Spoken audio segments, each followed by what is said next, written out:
I'm not gonna make some wholesale cuts and make some wholesale restructuring of town government to this degree without giving people the choices.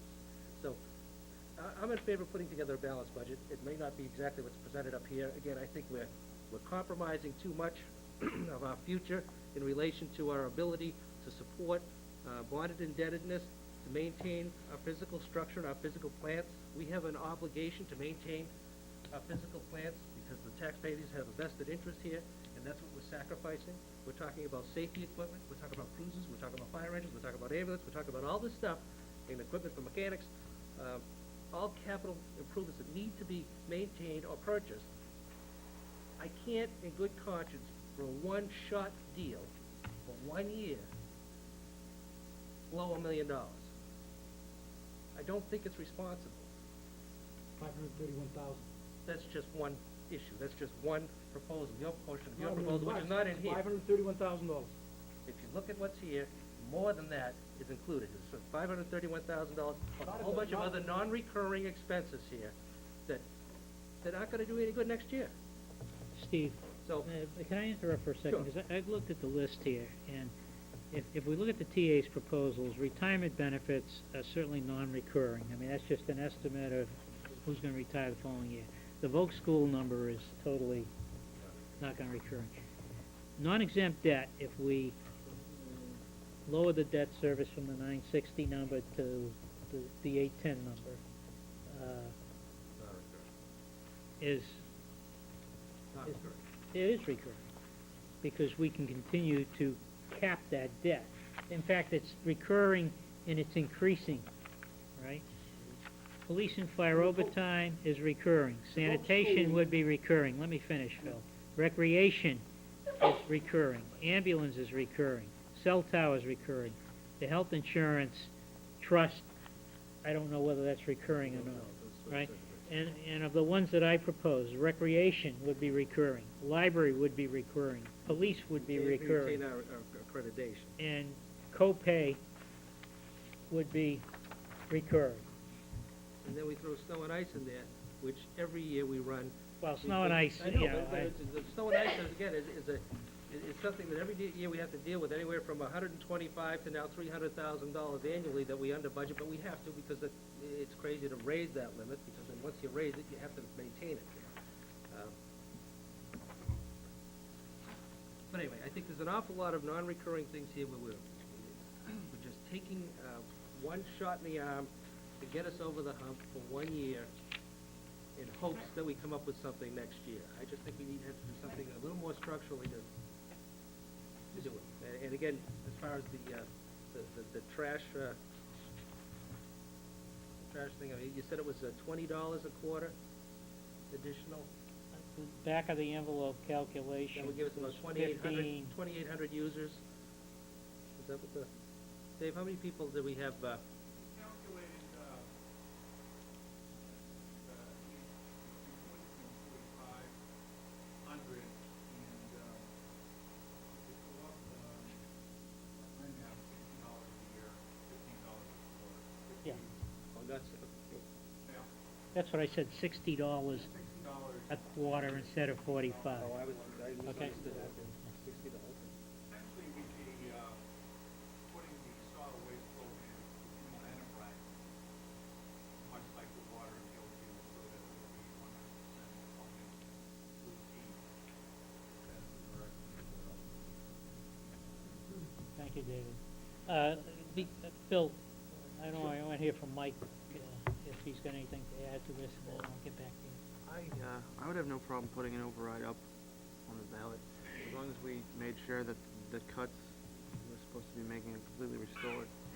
And I would also have no problem putting the $531,000 into the mix and to restore Wednesdays, because I agree with Phil. It is a rainy day, and I also say, I don't know, I have some crazy ideas. I think we should get creative with some things. I mean, we have the energy committee going now. I mean, we're not going to see any gains from that for a couple of years, so I can put that out there. But I mean, I've heard of communities putting advertising on their police cruisers. Everybody can look funny at me for that, but I mean, it's a real idea. And contracting out some school lunches, I mean, you could put a Quiznos in the cafeteria or something. I know you can get some money off of that.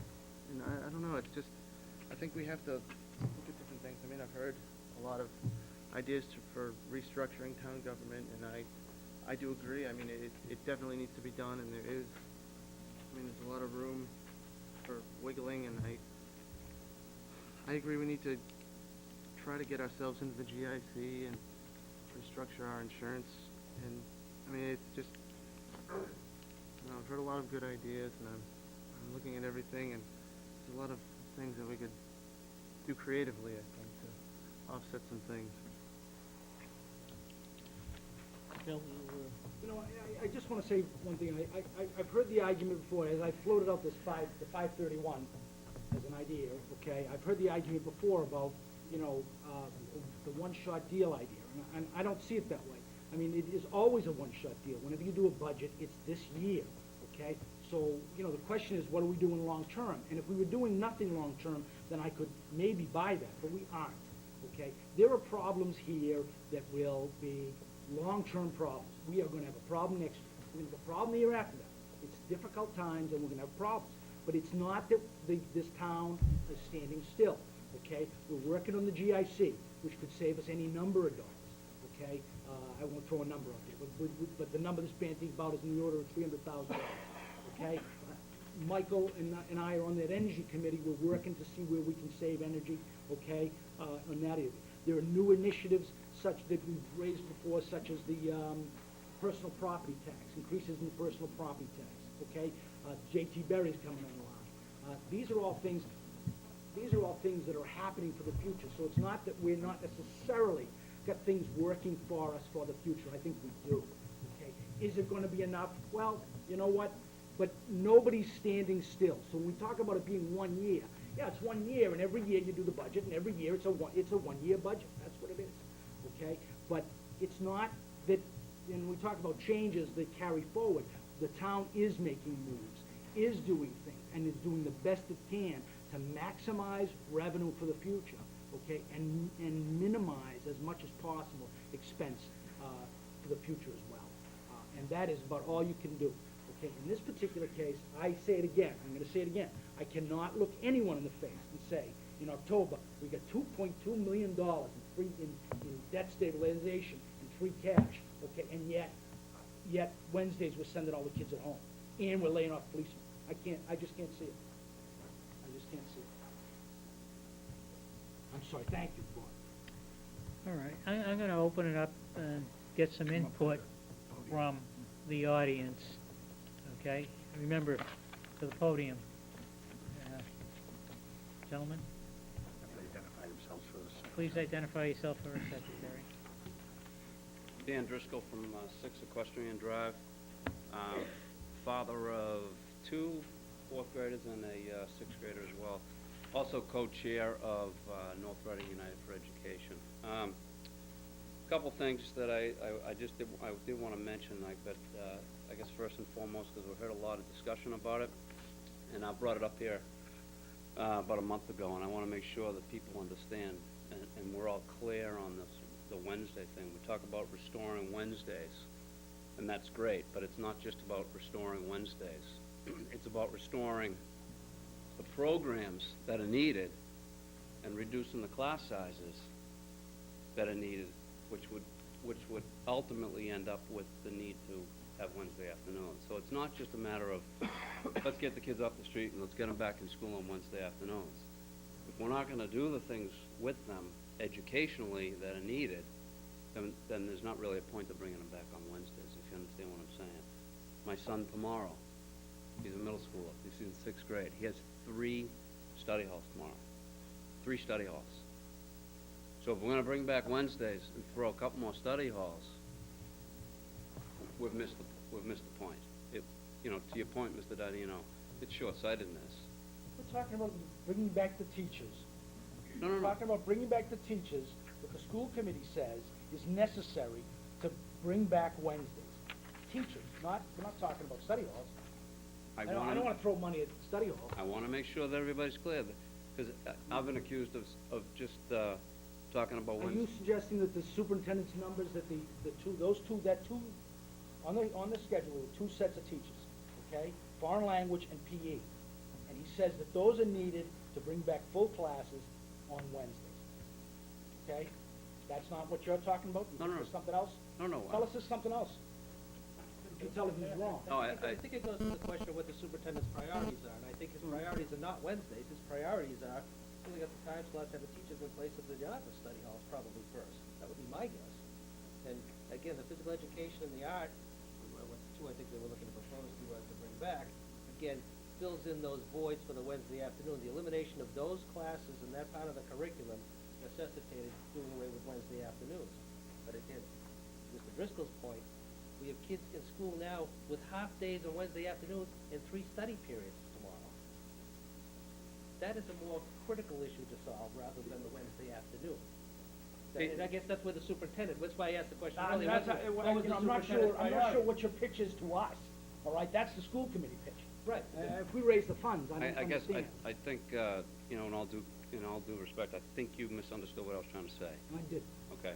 My point is, it's not just bringing back Wednesdays. It's bringing back the programs, and maybe that's what the budget's for, but I just want to make sure we're clear.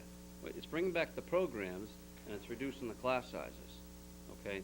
And necessary to do that, you're going to have to bring back teachers, and then you'd be bringing back Wednesday afternoons for school and for education.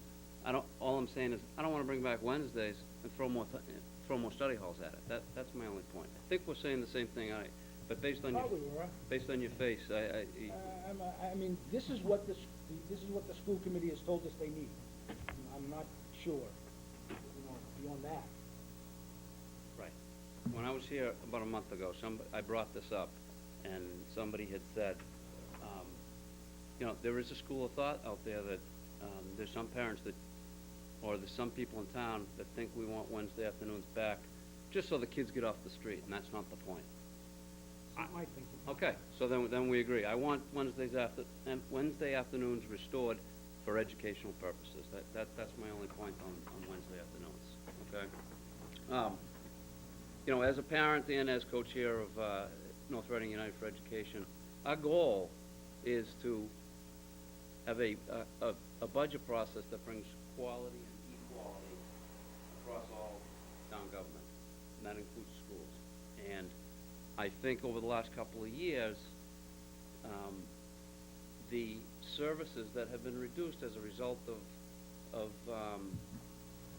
the problem that you've outlined has been targeted at the students over the last couple of years. And I think we need to reverse that trend. As Mr. O'Leary talked about, I've been watching the MCAS scores over the last several years, and they're going down.